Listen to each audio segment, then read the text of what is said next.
আসসালামু আলাইকুম সবাইকে।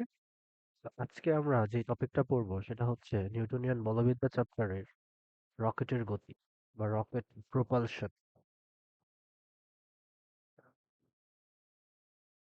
আমরা জাস্ট একটু লিখে নেই টপিকটা। আমাদের টপিক হচ্ছে রকেটের গতি। ওকে। সো এখানে আসলে কি হয়? এটা আসলে নিউটনস থার্ড ল অফ মোশনের উপর ভিত্তি করে থাকে। সো রকেট আসলে নিউটনের তৃতীয় সূত্রের একটা অ্যাপ্লিকেশন বলা যেতে পারে। সো তৃতীয় সূত্রে কি হয় আমরা সবাই জানি যে হচ্ছে নিউটনস থার্ড ল হচ্ছে যে প্রত্যেক ক্রিয়ারই একটি সমান ও বিপরীতমুখী প্রতিক্রিয়া আছে। সো এটার উপর ভিত্তি করে রকেট হচ্ছে কাজ করে। সো কিভাবে? সাপোজ ধরি যে হচ্ছে এইটা হচ্ছে আমাদের একটা রকেট। ওকে। সো আমরা জাস্ট কল্পনা করতেছি যে এইটা হচ্ছে আমাদের একটা রকেট। আমরা জাস্ট একটু হচ্ছে রকেটটাকে সাইজ করে নেই। একটু জাস্ট টাইম। ওকে। সো আমরা কল্পনা করতেছি যে এইটা হচ্ছে আমাদের একটা রকেট। ওকে। সো রকেটের মাথার দিকে যে অংশটা থাকে সেটাকে বলা হয় হচ্ছে ক্যাপসুল। এটার নাম হচ্ছে ক্যাপসুল। ক্যাপসুল।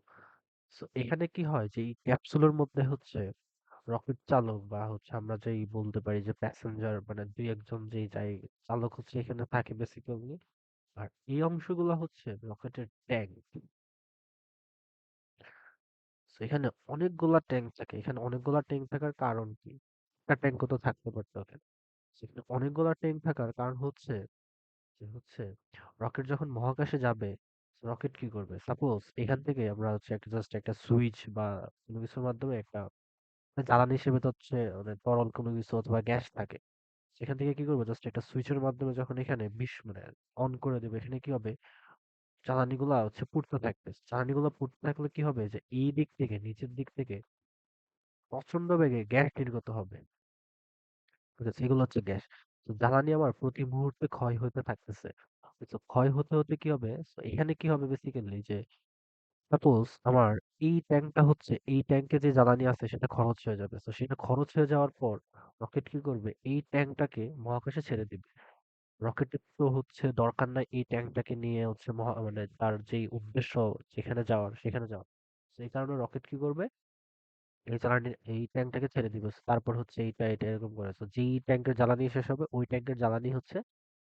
এই ওই ট্যাঙ্কটাকে সে হচ্ছে মহাকাশে ছেড়ে দিবে So, এখন যদি অসংখ্য ট্যাঙ্ক না হয়ে একটা ট্যাঙ্ক হইতো তখন কি হইতো জ্বালানি শেষ হওয়ার পরও সে কিন্তু হচ্ছে ট্যাঙ্কটাকে আর ছেড়ে দিতে পারতো না তার মানে কি তাকে হচ্ছে বেশি বহন করে হচ্ছে মহাকাশে যাওয়া লাগতেছে So, এই কারণে সে হচ্ছে এখানে অসংখ্য ট্যাঙ্ক থাকে ওকে কি হবে এখানে আহ, এই যে গ্যাসগুলো বের হচ্ছে এখানে গ্যাসগুলোর বেগকে আমরা ধরতে পারি হচ্ছে যে গ্যাসগুলো প্রচন্ড বেগে বের হয় এই প্রচন্ড ব্যাগটাকে আমরা ধরতে পারি যে এই ব্যাগটা হচ্ছে ভিজি বা ভি গ্যাস আমরা বলতে পারি যে V gas so similarly so প্রতি মুহূর্তে তো এখানে থেকে কি পড়তেছে জ্বালানি পড়তেছে So, ওই জ্বালানি যে পুরাটা সেটা আমরা ধরতে পারি ডেল এম অথবা ধরতে পারি ডিএম ওকে মানে কতটুকু জ্বালানি হচ্ছে খরচ হচ্ছে প্রতি সেকেন্ডে অথবা প্রতি একক সময়ে কতটুকু জ্বালানি রকেট থেকে ক্ষয় হচ্ছে বা রকেট জ্বালানিকে পুড়াইতেছে ওটাকে আমরা ধরতে পারি ডিএম তো নিউটনস থার্ড ল অনুসারে কি হবে এইদিকে যেহেতু গ্যাস গ্যাসের উপর রকেট একটা বল প্রয়োগ করতেছে বা এদিকে কি করবে রকেট একটা ব্যাগ প্রাপ্ত হবে যে ব্যাগটাকে আমরা বলি হচ্ছে ভি রকেট বলতে পারি এটাকে আমরা বলতে পারি হচ্ছে ভি রকেট ওকে তো এদিকে একটা বল কাজ করতেছে সেই বলটাকে আমরা কি কি বলতে পারি সেটাকে বলতে পারি হচ্ছে এফ গ্যাস মানে গ্যাসের উপর যে বলটা কাজ করতেছে এফ গ্যাস আর এটাকে বলতে পারি হচ্ছে এফ রকেট ওকে আমরা এই যে রকেট সেটা হচ্ছে নিউটনস থার্ড ল আমরা দেখতেছি যে এখানে গ্যাসের উপর একটা বল কাজ করে সো প্রতিক্রিয়া হিসেবে কি হয় রকেটের উপর একটা বল কাজ করে সো রকেট এদিকে গতিশীল হয় ওকে এখন আমরা ধরতেছি যে যেকোনো মুহূর্তে আমার যেই ভেলোসিটি বা হচ্ছে ভরবেগের সংরক্ষণশীলতা নীতি অনুসারে আমরা কি লিখতে পারবো যে রকেটের ইনিশিয়াল মাস যদি হয় হচ্ছে এম জ্বালানি সহ রকেটের ইনিশিয়াল মাস যদি হয় হচ্ছে ক্যাপিটাল এম তো যেকোনো মুহূর্তে যদি ডিএম পরিমাণ জ্বালানি খরচ হয়ে যায় তখন আমরা কি বলতে পারবো যে অবশিষ্ট ভর কি হবে? M minus DM. Okay. M minus DM কি? রকেটের অবশিষ্ট ভর আর রকেটের ভেলোসিটি কত? ভিআর। আমরা বলতে পারবো যে এখান থেকে জাস্ট আমরা যদি মোমেন্টাম কনজারভেশন ইউজ করি, মোমেন্টাম কনজারভেশন কনজারভেশন আমরা যদি এখানে মোমেন্টাম কনজারভেশন ইউজ করি এখান থেকে আমরা কি বলতে পারবো? এখান থেকে আমরা খুব ইজিলি বলতে পারবো যে রকেটের ইনিশিয়াল মোমেন্টাম কত ছিল? আমরা বলতে পারি যে P initial is equals to কি হয়? P final. সো রকেটের ইনিশিয়াল মোমেন্টাম কত? ইনিশিয়াল মোমেন্টাম 0 কজ রকেট শুরু থেকে স্থির অবস্থায় ছিল। রকেটের ইনিশিয়াল মোমেন্টাম হচ্ছে 0 প্লাস 0। এখন দুইটা জিনিস তো রকেট আর হচ্ছে গ্যাস। দেন ফাইনালটা কি হবে? সো ফাইনালটা এখানে আমার দুইটা মোমেন্টাম থাকবে। একটা কি রকেটের মোমেন্টাম আর একটা হচ্ছে গ্যাসের মোমেন্টাম। সো রকেটের মোমেন্টাম আমরা কি বলতে পারি যে রকেটের অবশিষ্ট ভর কত? ডিএম পরিমাণ জ্বালানি যদি খরচ হয়ে যায়, রকেটের ইনিশিয়াল মাস যদি হয় রকেট প্লাস জ্বালানি সহ যদি ইনিশিয়াল মাস হয় হচ্ছে capital M, therefore we can write m minus dm আর রকেটের ভেলোসিটি কি vr। সো ভি আমরা জাস্ট এটাকে vr দ্বারা প্রকাশ করতেছি। সো vr আমরা একটা ভেক্টর সাইন ইউজ করতেছি কারণ বেগ একটা ভেক্টর সাইন। বেগ হচ্ছে একটা ভেক্টর রাশি। স্যার এখানে কত? জ্বালানির ভর কত? ডিএম। সো ডিএম আর আমরা এখানে বলতে পারি যে ভিজি। ওকে, সো দেয়ারফোর এখান থেকে আমরা কি লিখতে পারবো? আমরা যদি জাস্ট ভেঙে ফেলি, এম ভি আর মাইনাস হচ্ছে DM V R is equals to, আমরা জাস্ট হচ্ছে কি করতে পারি? আচ্ছা, আমরা মাইনাসটা না করি, আমরা এক পাশে রাখি। ডিএম ভিজি ইকুয়াল হচ্ছে 0। ঠিক আছে, আমরা যদি এটা নেক্সট পেজে একটু চাই আর কি, এম ভি আর আমরা জাস্ট প্রিভিয়াস ইকুয়েশনটা একটু লিখে ফেলি। M V R minus DM V আর, সরি একটু টাইম লাগবে, ডিএম ভি আর প্লাস হচ্ছে ডিএম ভিজি ইকুয়াল হচ্ছে 0। ওকে, এখন আমার কি করতে হবে? এখন আমরা একটু সাজাই ফেলি এটাকে। আমরা দেখতেছি হচ্ছে ডিএম দুইটা জায়গায় আছে, so আমরা যদি ডিএমটা কমন নেই, মাইনাস ডিএম, আমরা এখান থেকে কি লিখতে পারবো যে হচ্ছে ভিআর মাইনাস ডিএম যদি আমরা কমন নেই, তারপর আমরা কি লিখতে পারবো যে ভিআর মাইনাস হচ্ছে ভিজি ইকুয়াল 0। সো আমরা এটা যদি হচ্ছে পক্ষান্তর করি, so M V R is equals to DM VR minus হচ্ছে ভিজি। ওকে, এইখানে সরি এখানে একটা জিনিস বোঝা লাগবে, সেটা হচ্ছে আপেক্ষিক ভেলোসিটি বা রিলেটিভ ভেলোসিটি। আমরা যদি এখান থেকে রিলেটিভ ভেলোসিটি উইথ আমরা আমরা একটু রিলেটিভ ভেলোসিটি দেখে আসি। আমরা ভি এ বি এটাকে আমরা কি লিখি? এটাকে কি বলে?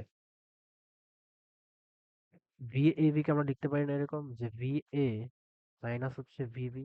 এটার বাংলা মিনিং কি বা ফিজিক্যাল মিনিং? ফিজিক্যাল মিনিং হচ্ছে যে বি এর সাপেক্ষে এ এর রিলেটিভ ভেলোসিটি কত, ওটাকে বলা হয় যে যার সাপেক্ষে বের করে তাকে আমরা কি করি? বিয়োগ করে দিই। এই ক্ষেত্রে যেহেতু এইটা একটা ভেলোসিটি, এটা একটা ভেলোসিটি, এই যে ভি গ্যাসের যে ভেলোসিটি এটা আমরা দেখবো হচ্ছে গ্রাউন্ড থেকে, ভি রকেটেরটাও দেখবো হচ্ছে গ্রাউন্ড থেকে।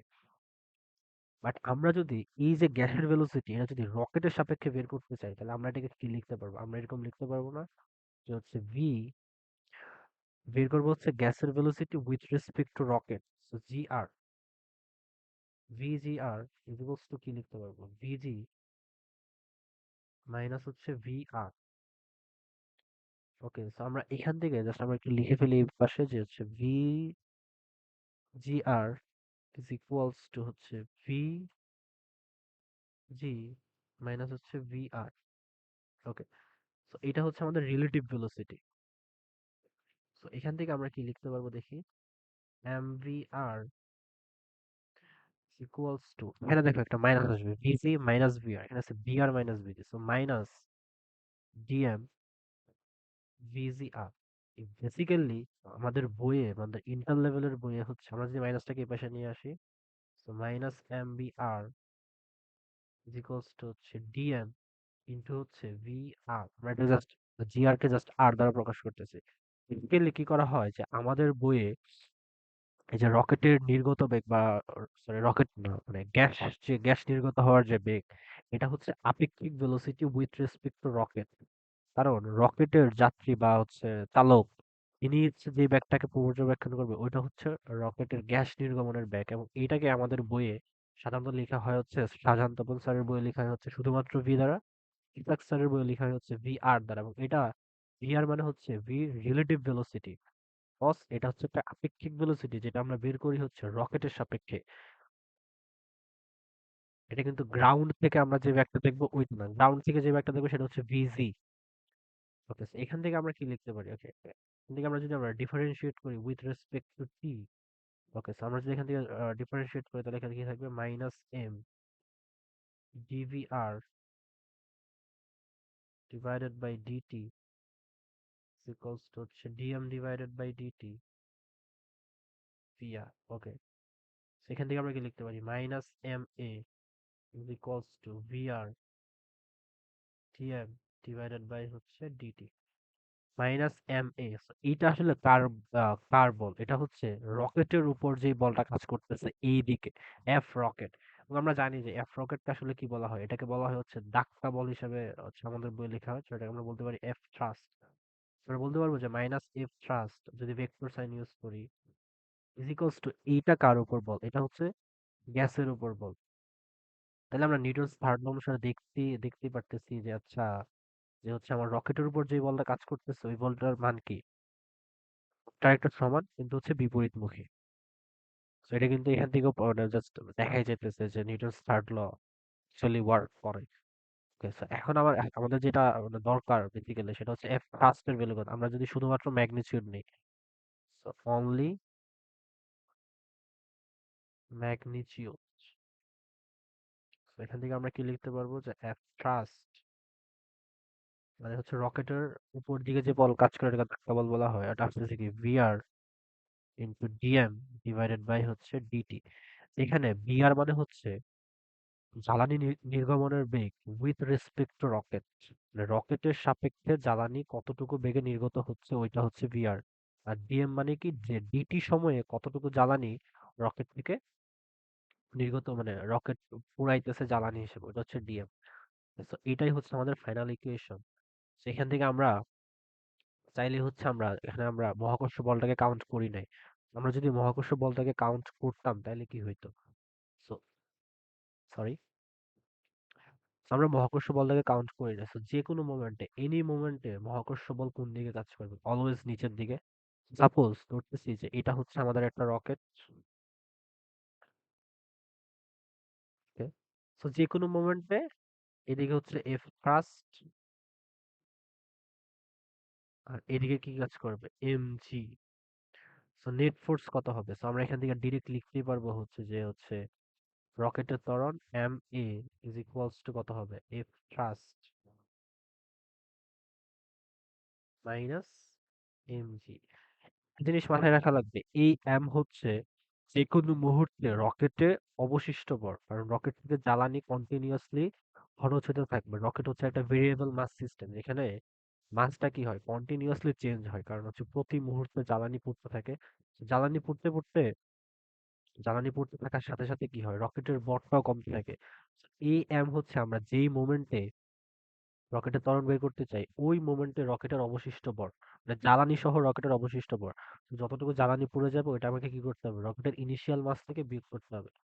এখান থেকে আমাদের বইয়ে যেটা আসলে লেখা থাকে সেটা হচ্ছে এ মানে কত। তো আমরা যদি এখানে ভেলোসিটির মানগুলো বসাই দিই, তো VR DM by DT into হচ্ছে 1/m মাইনাস হচ্ছে জি। তো এটাই হচ্ছে আমাদের ত্বরণের ইকুয়েশন যদি আমরা মহাকর্ষ বলটাকে কাউন্ট করি। So, প্রশ্নে সাধারণত দুইভাবে জিজ্ঞেস করে, যে মহাকর্ষ বলকে উপেক্ষা করে অথবা মহাকর্ষ বলকে বিবেচনা করে। আমরা যখন বিবেচনা করব তখন হচ্ছে এটা, আর যদি বিবেচনা না করি তাহলে এখান থেকে জাস্ট হচ্ছে আমরা ত্বরণ বের করতে পারবো। আর এই পার্টটুকু আর হবে না। তো এখান থেকে আরেকটা জিনিস যেটা পড়া লাগবে সেটা হচ্ছে রকেটের ভেলোসিটি। আমরা তো বলতেছি যে হচ্ছে রকেটটা এরকম করে গতিশীল হচ্ছে। তো এবার মাথায় রাখা লাগবে এই যে ভিজি বা হচ্ছে আমরা যে বিআর, আমরা যে রিলেটিভ ভেলোসিটিটা বের বের করছি, ওই রিলেটিভ ভেলোসিটিটা কনস্ট্যান্ট থাকে। মানে রকেটকে এরকম একটা শেপ দেওয়া হয় যেন রকেট থেকে নির্গত গ্যাসের যে গতিবেগ ওইটা সবসময় একটা কনস্ট্যান্ট ভেলোসিটিতে হচ্ছে নির্গত হয়। কিন্তু এই ভি রকেট, এটার ভেলোসিটি কনস্ট্যান্ট থাকে না, এটার ভেলোসিটি কন্টিনিউয়াসলি বাড়তে থাকে। এই যে ভেলোসিটিটা, এটা কখনো হচ্ছে এটা বইয়ে মানে বইয়ে সাধারণত থাকে না যে হচ্ছে এই ভেলোসিটিটা হচ্ছে কত হবে। আমরা চাইলে এই ভেলোসিটিটা হচ্ছে হিসাব করতে পারবো। তো কিভাবে করতে পারি? আমরা সবাই জানি যে হচ্ছে এ ইজ ইকুয়ালস টু কত, ডিভি ডিভাইডেড বাই ডিটি।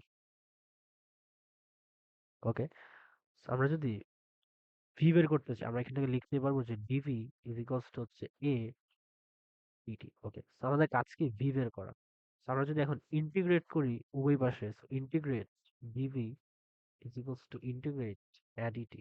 ওকে, আমাকে লিমিট বসাইতে হবে। লিমিট গুলা কি হবে ডিবির ক্ষেত্রে? সাপোজ ধরতেছি যে হচ্ছে রকেটের ইনিশিয়াল ভেলোসিটি হচ্ছে ভি নট, ফাইনাল ভেলোসিটি মানে যেই মুহূর্তে ভেলোসিটি হচ্ছে ভি, আর ইন্টিগ্রেট কি হবে জিরো টু টি টাইমে যদি আমরা ভেলোসিটিটা বের করতে চাই। এইটা মানে কত আসবে ভি, এখানে লিমিট যদি আমরা বসাই ভি নট ভি, আর এ এর জায়গায় যদি আমরা ডিরেক্ট তার ভ্যালুটা বসাই দিই 1/m vr dm over dt dt integrate zero to T. Okay, এখান থেকে আমার কি আসবে? আমরা যদি হচ্ছে আপার লিমিট আর লোয়ার লিমিট বসাই V minus V not is equals to, okay, এখানে একটা জিনিস হচ্ছে মাথায় রাখতে হবে যে হচ্ছে আমার রকেটের ভেলোসিটিটা হচ্ছে উপরের দিকে আর এই ভিআর হচ্ছে নিচের দিকে। সো এটার ডিরেকশন কি আলাদা? সো বেগ যেহেতু একটা ভেক্টর রাশি, এখানে ওটা মাইনাস সাইন ইউজ করতে হবে। এখানে দেখো ডিটি ডিটি কাটা, ইন্টিগ্রেট 1/m থাকবে হচ্ছে ডিএম। ওকে, এখন আমার ইন্টিগ্রেশনটা হবে হচ্ছে বরের সাপেক্ষে। তো টাইম যখন জিরো, এখানে একটা মাইনাস তো আছেই। তো সময় যখন শূন্য তখন রকেটের ইনিশিয়াল মাস কত, এম নট আমরা ধরতে পারি। আর যে কোনো মুহূর্তে রকেটের মাস ধরতে পারি হচ্ছে আমরা এম। তো এখান থেকে আমরা কি লিখতে পারবো যে V minus V not is equals to 1/m কে লেখা যায় হচ্ছে লন এম, ইন্টিগ্রেট করলে ln capital M by small M, যেগুলো দ্বারা প্রকাশ করা যায়। জাস্ট আমরা যদি লিমিট গুলো বসাই দিই মাইনাসটা থাকবে এম নট আর হচ্ছে এখানে এম। আমাদের ফাইনাল ইকুয়েশন হবে হচ্ছে ভি, এই ভি তো বের করতে হবে। So V is equals to V not, সেখানে একটা মাইনাস আছে। সো আপার লিমিট কি হবে লন এম ডিভাইডেড বাই হচ্ছে লন এম নট হবে, কারণ এখানে কি হবে লন, ফার্স্টে আমরা আপার লিমিট বসাবো। সো লন এম মাইনাস হবে হচ্ছে ln M not, ln A minus ln B is equals হচ্ছে ln A divided by B. এখান থেকে আমরা লিখতে পারবো হচ্ছে ln M divided by ln M not. এখানে আছে একটা মাইনাস, তো এই মাইনাসটাকে যদি আমরা উল্টাই দেই তাহলে কি হবে? আমরা এখানে একটা জিনিস লিখি নাই, সেটা হচ্ছে ভিআর। ভিআরটা তো আছে আমার সামনে। আমরা এইখানে হচ্ছে ভিআরটা লিখে দিই। ভিআর ইন্টু মাইনাসটা আছে, মাইনাস যদি লনের সামনে মাইনাস থাকে লন এ বাই ভি মানে minus ln A by V equals to হচ্ছে লন ভি বাই এ। সেটাকে আমরা যদি উল্টাই দিই তাহলে কি হবে M not by F. So এটাই হচ্ছে আমার ভেলোসিটির ইকুয়েশন, যেটা সাধারণত আমাদের বইয়ে থাকে না, বাট অ্যাডভান্স লেভেলে আসতে পারে। সো এই হচ্ছে রকেট নিয়ে আলোচনা। সবাইকে ধন্যবাদ করার জন্য। আসসালামু আলাইকুম।